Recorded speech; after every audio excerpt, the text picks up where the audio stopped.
Sri media Tamil channel நண்பர்களுக்கு வணக்கம். மக்கள் திலகம் எம்ஜிஆர் நடிப்பில் வெளிவந்த குடியிருந்த கோவில் திரைப்படம் 1968 வருஷம் வெளிவந்துச்சு. இந்த படம் எம்ஜிஆரோட இரட்டை வேட நடிப்பில் வெளிவந்த ஒரு திரைப்படம். கதாநாயகிகளாக ராஜஸ்ரீயும் ஜெயலலிதாவும் எம்ஜிஆருக்கு ஜோடியாக நடிச்சிருப்பாங்க. இந்த படத்தில் இடம்பெற்ற ஒரு காட்சியை நீங்கள் மறந்துருக்க மாட்டீங்க. அதாவது எம்ஜிஆரும் ஜெயலலிதாவும் ஹோட்டல் அறைக்குள்ளே சந்திக்கிற அந்த காட்சி. அதாவது ஜெயலலிதாவோட ரூம் எண் 6, எம்ஜிஆரோட ரூம் எண் 9. இதில் எம்ஜிஆரோட ரூம் எண்ணான அந்த 9 கீழே கவிழ்ந்து 6ஆக மாறிடும்.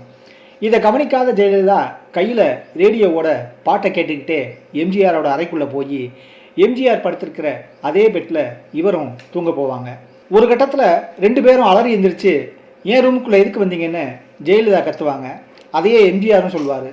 இப்படி தொடர்ற அந்த காட்சியில் ஒரு வழியாக 2 பேரும் சமாதானமாகி போகிறப்ப அடுத்ததாக எம்ஜிஆர் கேட்பார் ஜெயலலிதாவை பார்த்து, ஆமாம் இலக்கியம் படிச்சிருக்கியா, காவியம் தெரியுமா அப்படின்னு கேட்டுட்டு எம்ஜிஆர் சொல்லுவார், ஒரு பெண்ணாகப்பட்டவள் ஆணாகப்பட்டவனை உத்து பார்த்தாலே காதல்னு சொல்கிறாங்க. ஆனால் நீ என்னடானா ஒரே ரூமுக்குள்ளே அதுவும் ஒரே படுக்கையில் பக்கத்தில் படுத்திருக்க, என்ன அர்த்தம்னு அப்படின்னு குரலை உயர்த்துறப்ப ஜெயலலிதா வெட்கப்படுவாங்க. அதை பார்த்து எம்ஜிஆர், நான் முன்னை பார்க்கிறேன், நீ மண்ணை பார்க்கிறாய் அப்படின்னு சொல்லிகிட்டு இருக்கப்ப அடுத்து வந்து வி.கே. ராமசாமி, இப்போ நீ என்ன பாடுறா அப்படின்பாரு. அதே காட்சியில் வி.கே. ராமசாமியோட மகனாக நடிக்கிற நாகேஷ், முதல்ல நல்ல புரோகிதரை பாருங்கப்பான்னு சொல்லுவார். இப்படி அந்த காட்சி முழுக்க ரொம்ப கலகலப்பாக போகும். அதை தொடர்ந்து இன்னொரு காட்சியிலையும் கூட அதே மாதிரி எம்ஜிஆர் ஜெயலலிதாவை பார்த்து, ஆமாம் இலக்கியம் படிச்சிருக்கியா அப்படின்னு கேட்பார். அதான் அன்றைக்கே கேட்டீங்களே அப்படின்னு ஜெயலலிதா சொல்லுவாங்க. அப்போ இன்னும் படிக்கலையா அப்படின்னு சொல்கிற எம்ஜிஆர், அதாவது இலக்கியத்தில் சொல்லியிருக்காங்க, காதலன் காதலிக்கு கணையாளியை மாட்டி காந்தர்வ மனம் பண்ணிப்பானா, அதே மாதிரி இப்போ நான் உன் கையில் கடிகாரத்தை மாட்டி காதல் திருமணம் பண்ணிக்க போகிறேன் அப்படின்னு சொல்லி ஜெயலலிதா கையில் கடிகாரத்தை கட்டுற அந்த காட்சியை இப்போ பார்த்தாலும் அவ்வளோ அழகாக இருக்கும். நாம் எதுக்காக இந்த காட்சியை இப்போ நினைவுபடுத்துகிறோம்னா, அதாவது எம்ஜிஆருக்கு படத்தில் மட்டும் இல்லைங்க, நிஜத்துலேயுமே அவருக்கு தமிழ் இலக்கியங்கள் மேலே பெரிய பற்று இருந்திருக்கு. அதை அவரை பற்றிய செய்திகளை நாம் படிக்கும்போது தெரிஞ்சுக்க முடியுது. உதாரணத்துக்கு பிபிசி ரேடியோவில் அவரோட பேட்டி ஒன்று இருக்கும், இன்றைக்கும் கூட அது இருக்குது, அதை நீங்கள் கேளுங்களேன். அதில் அவர் ரொம்ப அழகாக தமிழில் உரையாடி இருப்பார். இன்னொன்று, அவருக்கு கலைஞரோட தமிழ் மீதும் பெரிய ஈர்ப்பு இருந்திருக்கு.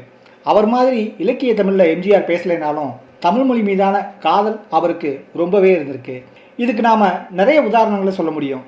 அதில் ஒரு குறிப்பான செய்தியை இப்போ நாம் பார்க்கலாம். அதாவது அப்போ எம்ஜிஆர் சிஎம்மாக இருந்தார். சென்னையில் கம்பன் கழகம் சார்பாக ஒரு விழா நடக்குது. அதில் சீஃப் கெஸ்ட்டாக எம்ஜிஆர் கலந்துக்கிறாரு. நீதியரசர் மூமு இஸ்மாயில் தலைமையில் அந்த விழா நடக்குது.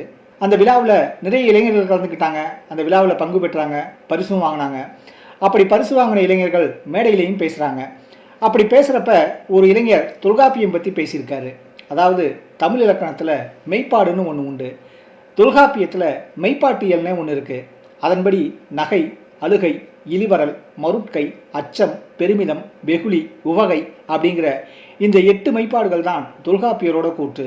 ஆனால் மேடையில் பேசிய அந்த இளைஞர் தொல்காப்பியரோட அந்த 8 மெய்ப்பாடுகளையும் கூறிவிட்டு கூடுதலாக சமநிலை அப்படிங்கிற ஒன்றையும் சேர்த்து மெய்ப்பாடு என்பது 9 அப்படிங்கிற மாதிரி பேசிவிட்டு அமர்றாரு.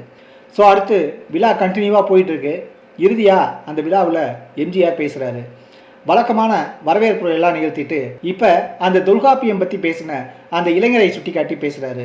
அதாவது தமிழ் இலக்கண மரபுப்படி மெய்ப்பாடுகள்ங்கிறது 8 தான்.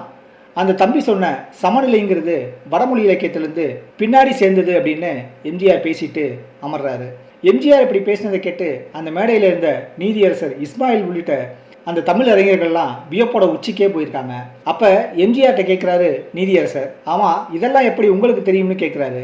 அதுக்கு எம்ஜிஆர் ரொம்ப அமைதியாக பதில் சொல்லியிருக்காரு, நான் தொல்காப்பியம் படிச்சிருக்கேன் அப்படின்னு. அப்படியே அசந்து போயிட்டாராம் நீதியரசர். இது நாம் படித்த செய்தி தான், ஆனால் எவ்வளோ பெரிய விஷயம் பாருங்கள். ஸோ இந்த தொல்காப்பியம் பற்றி சொல்கிறதுக்காகத்தான் நாம் அந்த குடியிருந்த கோயில் விஷயத்தை எடுத்துக்கிட்டது. அதாவது குடியிருந்த கோயிலாவது அது ஒரு சினிமா, அதுக்கு ரைட்டர்ஸ் இருக்காங்க, டைரக்டர்ஸ் இருக்காங்க. ஆனால் இது அப்படி இல்லை, இது ஒரு பொது மேடை. அதில் இந்த மாதிரியாக பேசுகிறதுங்கிறது எவ்வளோ பெரிய ஆச்சரியம். அவருக்கு எத்தனை பெரிய தமிழ் ஆர்வம் இருந்திருக்கு பாருங்கள். அதனால தான் இந்த செய்தியை நாம் பதிவு பண்ணுறோம். இப்போ நாம் இன்னொரு விஷயத்தையும் பதிவு பண்ண வேண்டியிருக்கு.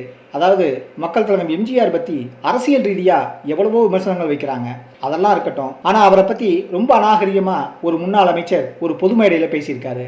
இந்த மாதிரியான வார்த்தைகளை எல்லாம் அவருக்கு இன்னைக்கு தலைவராக இருக்கிற தமிழக முதல்வர் மு.க.ஸ்டாலின் கூட பேசினதில்லை. அவர் தன்னோட உங்களில் ஒருவன் புத்தகத்தில் எம்ஜிஆரை பற்றி ரொம்ப உயர்வாக பதிவு செஞ்சுருக்காரு. வேணும்னா அதை படித்தே அவர் தெரிஞ்சுக்கலாம். ஏன் கலைஞரே கூட இம்மாதிரியான அநாகரிகமான வார்த்தைகள் எல்லாம் பதிவு செஞ்சதில்லை. ஆனால் முன்னாள் அமைச்சர் ஆ ராசா மலிவான சொற்களால் எம்ஜிஆரை விமர்சிச்சிருக்காரு. அவருக்கு நம்மோட கண்டனங்களை பதிவு செய்கிறோம். நன்றி நண்பர்களே. இது போன்ற மீண்டும் ஒரு நல்ல தகவலோடு மறுபடியும் சந்திப்போம். நன்றி.